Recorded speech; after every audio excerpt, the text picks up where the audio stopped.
Obyvatelé Rudolfova na Českobudějovicku sami opravují kostel. Patří k největším v regionu kvůli vysoké vlhkosti, ale chátral.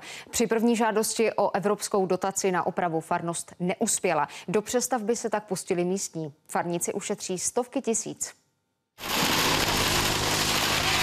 Nejmladšímu je 11 let, nejstaršímu 65. Přišli na jednu z pravidelných brigád na úkor svého volna a zadarmo.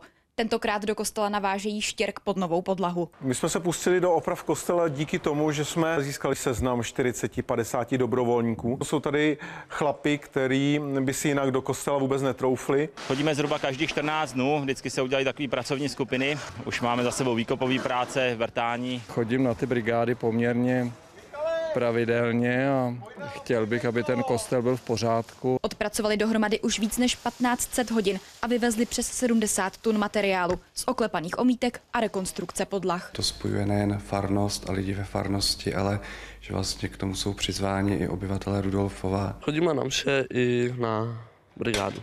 Práce dobrovolníků ale šetří také peníze, které farnost na opravy musí schánět v různých grantech. Jen za minulý rok úspora dosáhla víc než 600 tisíc korun. V letošním roce jsou ty práce ještě ve větším rozsahu. Díky ušetřeným penězům teď mohou například restaurovat oltáře. Na své vysvěcení čekají také 2 nové zvony. Instalovat se ale budou až po dokončení rekonstrukce. Farníci doufají, že vše stihnou do podzimu příštího roku.